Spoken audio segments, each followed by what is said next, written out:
êtes sur Système et Compagnie, le podcast qui vous accompagne à piloter votre business en ligne. Je suis Sonia Laurembourg et ma mission est d'accompagner les web entrepreneurs à changer d'échelle de business.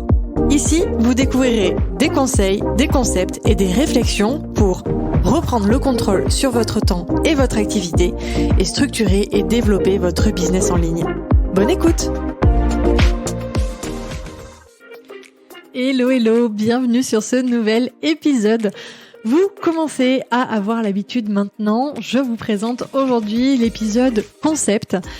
Pour cette deuxième saison, nous avons donc chacun de nos invités avec qui je développe un épisode concept. Donc cette fois, nous allons aborder 3 concepts mindset avec Fabien, donc notre coach en leadership sur cette saison. Vous allez découvrir 3 concepts clés donc pour faire grandir votre business. Et alors accrochez-vous parce que après cet épisode, vous aurez tout d'abord la recette du bonheur. Véridique, ce n'est pas du faux teasing. Fabien nous donne la recette du bonheur dans cet épisode. Vous aurez également un bel aperçu des 4 marches de l'entrepreneuriat, une bonne idée de celle que vous souhaitez atteindre parce que, spoiler, on n'est pas obligé de vouloir aller jusqu'à la dernière marche, et un exercice très concret à faire à la fin de l'épisode pour définir votre zone de génie. Bref, prenez votre carnet de notes, je pense que vous allez vous régaler. Je vous souhaite une très bonne écoute et je vous dis à très vite. Hello Fabien, comment vas-tu ? Salut Sonia, je vais super bien, je suis ravi d'entamer ce nouvel épisode avec toi. Écoute, moi aussi. Épisode full valeur, encore une fois, parce que cette fois, je vais te proposer 3 concepts. Et l'idée, c'est simplement que tu me dises ce que ça t'évoque.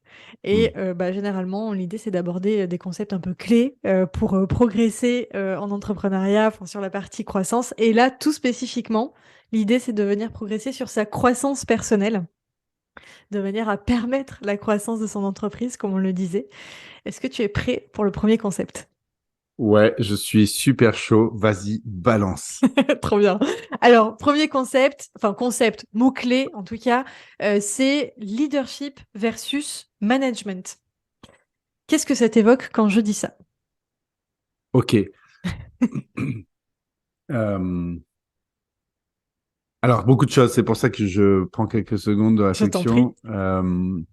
En plus de ça, pour tout te dire, j'ai eu une pensée, tiens, c'est rigolo, pour un de mes profs à l'école de coaching qui nous avait fait tout un laïus sur la différence entre management et leadership, parce que je suis quand même diplômé, j'ai un diplôme de coach en leadership et agilité comportementale. Tu vois, donc autant te dire qu'on on en a parlé pendant 1 an. Et je revois ce prof et j'espère qu'il m'écoutera pas parce que je pense que ma réponse va être vraiment moins bien que son cours. Mais en gros, le management, c'est gérer les flux. Ok, c'est gérer des flux. Gérer l'humain est un flux, entre façon de parler. Donc c'est gérer les personnes, les accompagner de façon à ce qu'elles puissent déjà faire les tâches et les responsabilités qui leur sont attribuées, et tout en étant dans une forme de croissance au niveau personnel, sur le référentiel de la personne, pour qu'elle continue dans le temps. Bon. Alors, voilà. Bon, donc ça, ce serait ma définition, très simple et probablement tronquée. Et les spécialistes vont crier au secours, mais voilà. Non, mais on fait de la vulgarisation. Hein. Ouais, on fait de la vulgarisation, donc c'est cool. Et le leadership de l'autre côté, c'est plutôt ce sur quoi je bosse dans mon accompagnement. C'est permettre à l'entrepreneur ou à l'entrepreneuse, évidemment, hein, je parle toujours, enfin, on se comprend, de connecter avec ses compétences, connecter avec ses qualités, et incarner la plus grande version disponible de lui ou d'elle-même. Tu te rappelles, on en avait parlé la dernière fois, on a toujours à un moment donné l'impression qu'on joue petit. Oui. Et que si on en avait le courage, on ferait d'autres choses. Tout à fait. Eh bien, peut-être que on a là une porte d'entrée pour aller comprendre ce qu'est le leadership. C'est souvent, d'ailleurs, on confond avec le leader d'un groupe. C'est pas nécessairement le cas. Le leader n'est pas celui qui manage. Pas nécessairement. Le leader d'une entreprise est plutôt celui qui va incarner les valeurs, incarner la vision et être inspirant. Tout à fait.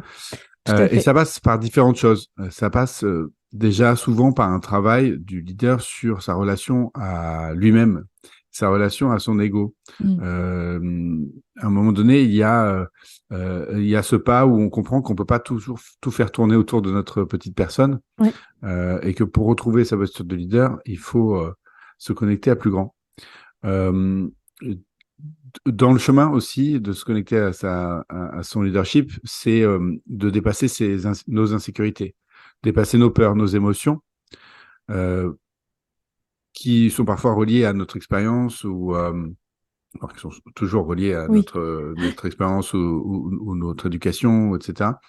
Dépasser ces peurs, ces insécurités, ces émotions pour continuer de tenir le cadre, continuer de fédérer d'une certaine manière.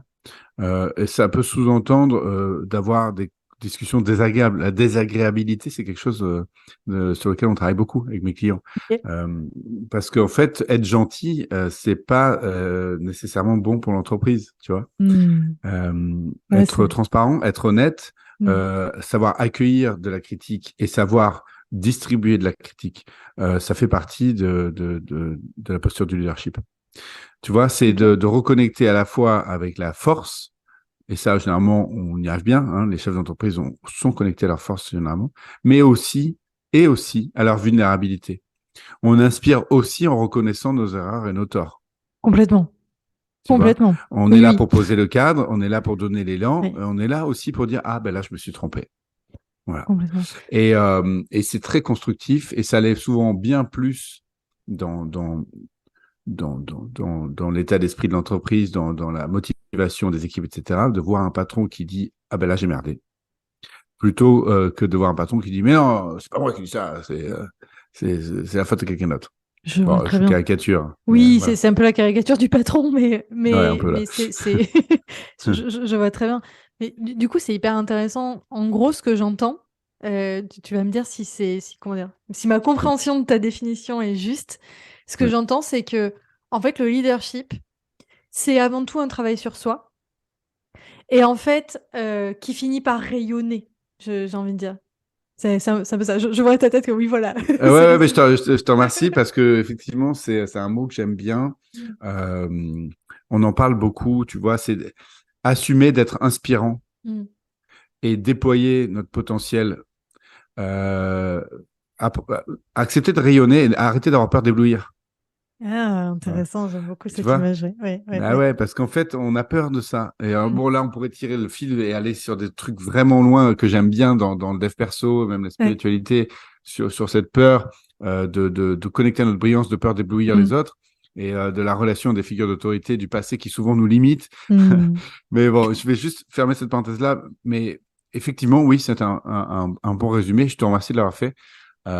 C'est de permettre aux leaders de faire le point sur ses compétences, d'être au clair sur là où il est bon et là où il est moins bon, d'apprendre à communiquer avec assertivité, à assumer sa désagréabilité parce qu'elle est bonne pour les personnes et pour l'organisation, apprendre à gérer son temps, on en a beaucoup parlé précédemment, apprendre à prendre des décisions rapidement. Voilà, il y a des choses très factuelles, très concrètes, ça fait partie du rôle des leaders. Mais voilà, s'il y avait deux choses en tant que dirigeant leader, définis ta propre réussite, parce qu'on voit trop de gens qui courent après la réussite. Je veux le million, par exemple. On en parle beaucoup dans le monde. Ce fameux. Le fameux million. Mais en fait, à quoi il sert? Alors, comment va être ta vie quand tu auras un million? Voilà. En fait, on court après la réussite de quelqu'un d'autre. Donc, définis ta propre réussite. Aligne tes comportements et tes projets avec tes intentions profondes. On en revient à l'intention, on en a parlé précédemment. Tout à fait. Et deuxièmement, incarne ton leadership. Donc, assume d'être inspirant, déploie ton aura. Et ça, c'est vraiment d'autant plus applicable quand on parle de business en auto-branding, Oui, tout à fait. en personal branding. Ok, ok, hyper intéressant. J'aime beaucoup. Enfin, je pense que là, du coup, si on se posait la question de leader et manager, c'est quoi concrètement la différence? La réponse me paraît assez claire. Ouf, Sur le check. challenge relevé. C'est ça. Non, non, c'est très clair. Tu vois, le côté manager, j'aime beaucoup la définition que tu as donnée, qui est en fait, c'est de la gestion de flux. En fait, le manager, il est très dans l'opérationnel. Ça ne veut pas dire que le manager ne doit pas, quand on met sa casquette de manager, en tout cas, on ne doit pas aussi travailler son leadership, mais Absolument. c'est deux fonctions en fait complètement différentes. Ok, trop bien. Euh, Merci deux- pour cette question, Sonia. Écoute, avec grand plaisir. Deuxième concept, en quelque sorte, qu'est-ce que tu me dis si je te dis posture de dirigeant versus, entre guillemets, posture d'entrepreneur? Ok, ok. Alors, dans ma vision, et encore une fois, c'est pas une vérité, c'est ma vision. Euh, et a fortiori dans le monde de l'entrepreneuriat, pardon, souvent on démarre seul. Ok, Oui. on démarre seul, on démarre bootstrap, on n'a pas d'argent, on Mm, démarre à partir de notre expertise et on développe, on va chercher notre marché, on va chercher notre product market fit. Donc on va trouver une adéquation entre un problème que rencontre une audience et ce que nous on peut proposer en face. Et si possible, on essaie de faire quelque chose qui est assez aligné avec qui on est profondément, comme ça on kiffe. Voilà. Donc ça, pour moi, c'est l'infopreneur, c'est l'artisan. C'est-à-dire que voilà, on impacte positivement le monde mm, avec nos petits bras, nos petites jambes et notre c'est gros ça. cerveau. Et c'est très cool. Et on peut totalement s'arrêter là. Mhm. Ça me fait penser à une conversation qu'on avait eue précédemment. Faut pas chercher des problèmes là où il y en a pas. Mm. Si on est bien comme ça, on est bien comme ça, on reste là, point. Ok. Maintenant, Yes. si on continue de croître, à un moment donné, on va passer le moment où on n'a plus assez de capacité pour continuer de croître. Mhm. Et on n'a plus assez de capacité, c'est-à-dire, bah, tu sais, la capacité des entrepreneurs, on en Oui, avait parlé aussi, il y a les 4 ressources de l'entrepreneur, tout à qui sont fait. le temps, l'argent, l'énergie et le focus. Mhm. On manque de capacité, qu'est-ce qu'on fait? On délègue. Tout à fait. Avec tous les problèmes de la délégation qu'on connaît et dont on a un petit peu discuté par ailleurs. Ouais. On commence à déléguer et on devient, à mes yeux, hein, on devient un entrepreneur. Mm. C'est-à-dire que on a toujours le côté artisanal, mais on y adjoint le côté management, Ouais, dont on le vient de côté parler, gestion, le côté management. gestion des flux, Mm. gestion de projet, organisation. On n'est plus seulement en train de s'organiser soi, on est en train d'organiser une équipe. Mm. Donc, ça implique beaucoup de choses, et beaucoup de complexité. Et il y a tout un travail, on peut commencer à parler de leadership, sur quelle est ma place, qu'est-ce que j'apporte, quelle est ma valeur, comment je m'organise, comment je gère mon énergie, etc. C'est le Yes. moment où beaucoup se crament. Tout à fait. Déjà, en tant qu'artisan, beaucoup se sont cramés. Oui. Et j'en fais partie, hein. Quand je dis Mm. les autres, moi, je me suis cramé à toutes les étapes, hein, donc voilà, moi, ça a été. Comme ça, c'est fait. Voilà. Ensuite, le chef d'entreprise, il est pour moi donc celui à l'étape suivante qui va Mm. incarner pleinement son leadership dont on Ouais. vient de parler et qui va s'entourer non plus uniquement d'une équipe qui va lui permettre de faire plus de tâches, mais il va s'entourer d'une équipe qui vont prendre en charge des responsabilités. Une Yes. équipe faite de players qui vont prendre en charge des responsabilités et qui vont idéalement être meilleurs que lui sur leur domaine, dans leur domaine. Tu me Hyper suis? clair, hyper clair. Voilà.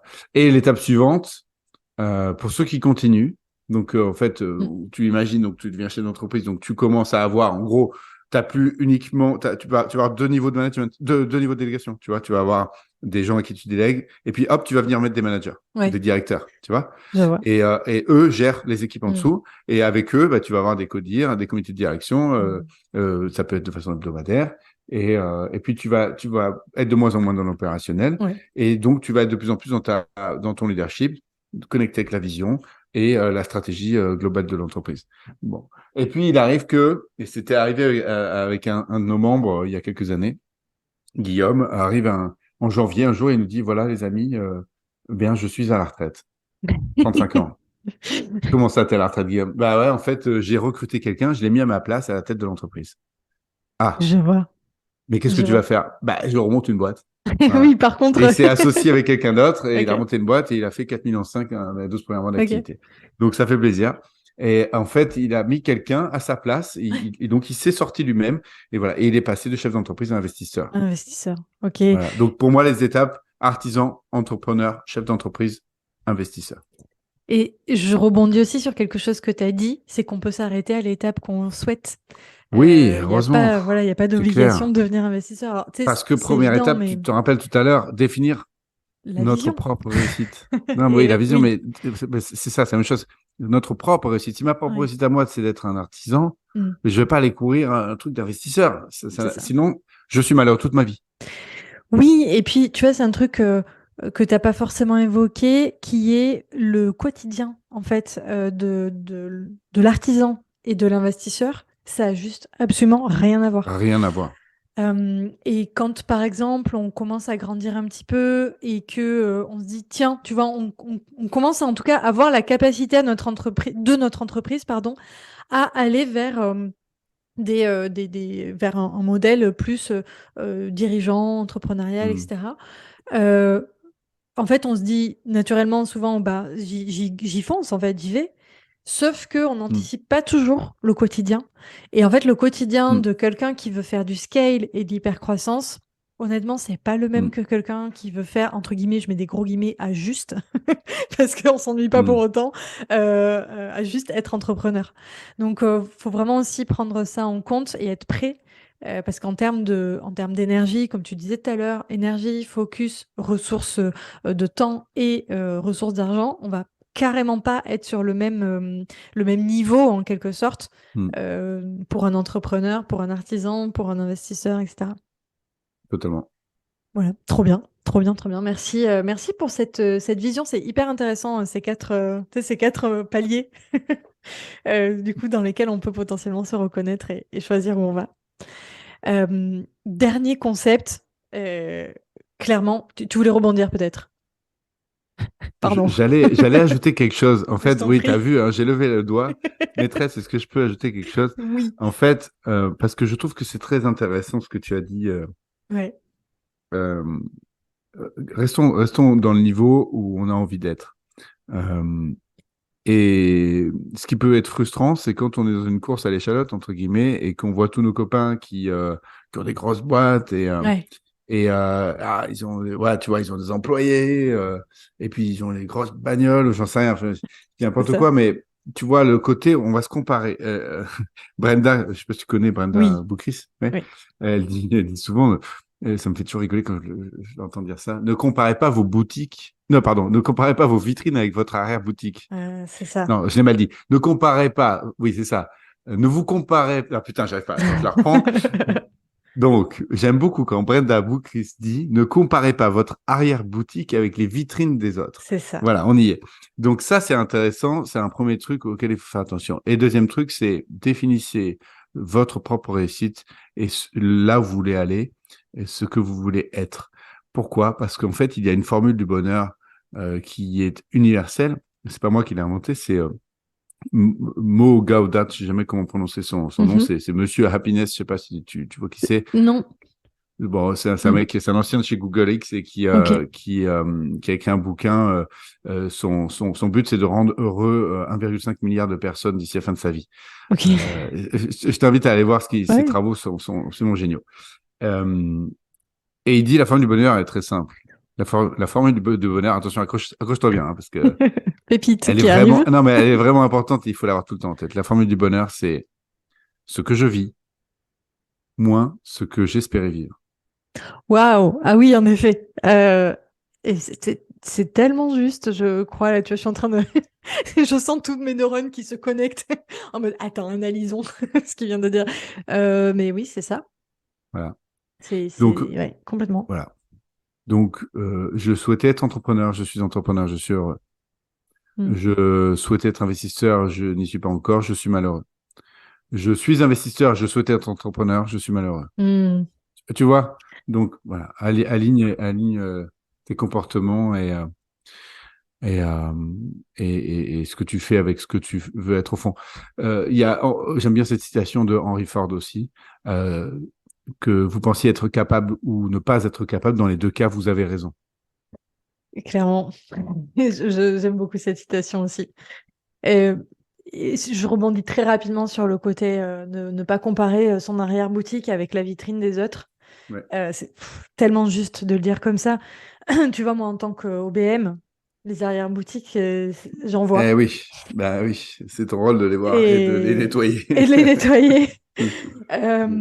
Non, mais franchement, je veux dire, j'aimerais rassurer les gens.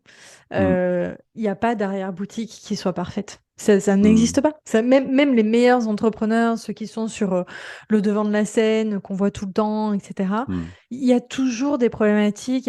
Si je reprends vraiment l'image de l'arrière-boutique, bah, tu as des problèmes de stock, tu as des problèmes de rangement, comment dire, des fois, t'entasses trop de choses et t'en vends pas assez. Enfin, c'est vraiment, ça peut pas être lisse.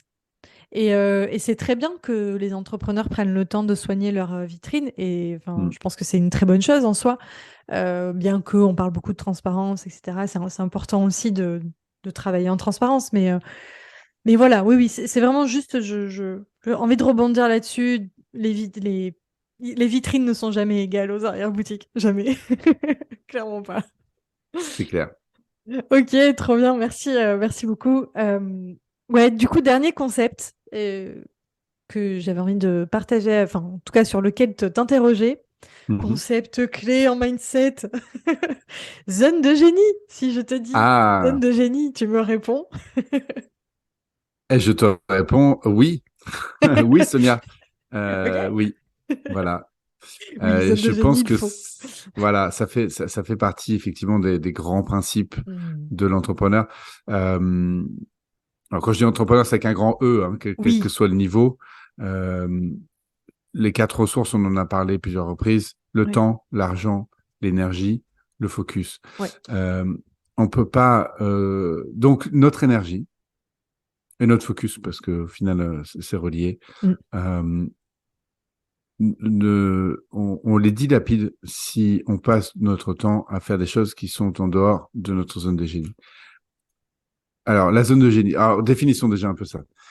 Parce que zone de génie, déjà le mot génie en France, attention, oulala, il se prend sérieux, C'est génie, ça. pour qui il se prend? C'est Ok. ça. Alors, vous pouvez appeler ça la zone de super-héroïsme.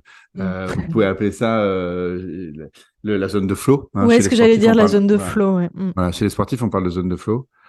Et on apprend à se connecter à ces zones de flow. C'est-à-dire qu'au moment de commencer dans la compétition, quelle que soit la pratique, on essaie de se mettre dans cette zone.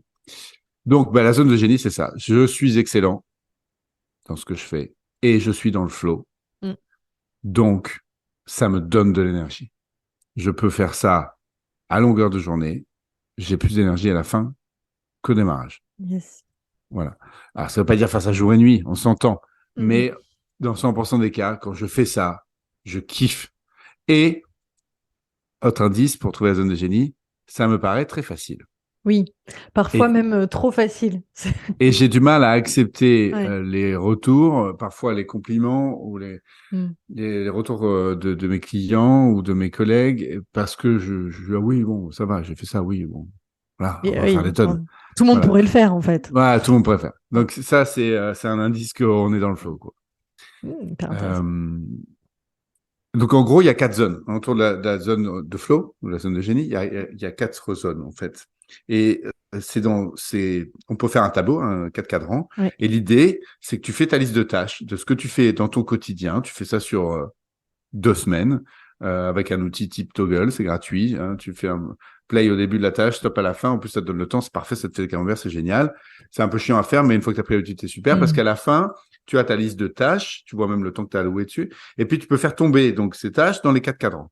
Donc, zone de flow, c'est le Graal, zone de génie. Juste en dessous, c'est la zone d'excellence. Juste en dessous, c'est la zone de compétence. Et juste en dessous, c'est la zone d'incompétence. Yes. Donc, si je les reprends dans l'ordre, la zone d'excellence, c'est je suis excellent pour faire cela, mais pas non plus trop longtemps, trop souvent. Ouais. Sinon, ça me prend de l'énergie. Je suis un Donc, peu fatiguée à la fin de la tâche, quoi. voilà. Tu as un exemple pour toi? Moi, perso, Hmm. euh, Attends, je réfléchis un petit peu. Ouais, tout ce qui est marketing, par exemple. Ouais, Tu vois, je pense que je pourrais très bien être presta en marketing. ouais, Mais tu vois, je sais faire, mais ou même, tu vois, du coaching, du consulting en marketing. ouais, Tu vois, il y a beaucoup de gens qui me sollicitent pour ça, mais je suis en mode, ouais, je ouais. sais faire, mais ça me Mm. fatigue. Ouais, écoute, c'est marrant parce que moi, c'est pareil. Tu Ouais. vois, ma zone d'excellence, ouais, je pense que je peux parler de marketing à un moment, mais Mm, c'est pas ma zone de génie. c'est ça. Zone de compétence, donc juste en dessous, je sais faire le job, Mm. mais je ne suis pas le ou la meilleure. Il y a d'autres gens qui sont franchement meilleurs que moi. Et c'est pas mon kiff de ouf, quoi. Voilà. Donc, typiquement, toi, tu penses à quoi en zone de compétence? Ah, c'est une bonne question, purée. Alors Hmm. ça, c'est c'est l'arroseur arrosé, parce que tu vois, Ouais. typiquement, c'est ce que je Coaching en fais direct. bosser. Allez, on y va, boum. Boum, c'est ce que je fais bosser. Non, mais non, c'est moi qui fais faire cet exercice. Non, mais c'est intéressant de se questionner dessus. Bah, pour moi, là, si je pense à ce que je fais dans mon job, enfin dans mon entreprise, tu vois, je parle pas de celle des clients quand je fais de Mhm, l'opérationnel chez eux. C'est tout ce qui va être opérationnel, c'est-à-dire, tu vois, faire de la programmation, du réseau social, tu vois, ce genre de choses. mhm. Honnêtement, je sais faire, j'ai aucun problème à le faire et clairement, tu vois, je pourrais même, tu vois, si j'ai besoin, trouver du job dessus, tu vois, si j'ai besoin d'argent, tu vois, je peux vendre des Ouais. services là-dessus, c'est possible, j'ai des compétences. Bon, après, non seulement je suis pas la meilleure, ça m'excite pas et ça fait Hmm, partie des premières choses que je délègue, tu vois, quand j'ai des projets où j'ai envie de me décharger, clairement. cool. Eh ben, c'est bien. Donc, tu as mis ce groupe de Ouais. tâches et de compétences dans ce cadran-là. Et ensuite, on a le meilleur cadran, au final, hein, c'est la Mm. zone d'incompétence. C'est meilleur parce que finalement, c'est par là qu'on débute, quand on débute à déléguer, on Tout à commence la fait. délégation. Et c'est très facile de déléguer là. Généralement, il y a la comptabilité là-dedans. Ah oui, clairement, Voilà. comptabilité. Et Moi, c'est vas-y. rigolo parce que, tu vois, pour moi, là, si tu me reposes la question, c'est très simple pour moi d'identifier les zones d'incompétence. Tu Mm, vois, autant la zone de compétence, c'est un peu plus compliqué, mm, puisqu'en fait, mm, mm, finalement, je crois que c'est des choses que je fais au quotidien et, enfin, voilà, je réfléchis pas trop.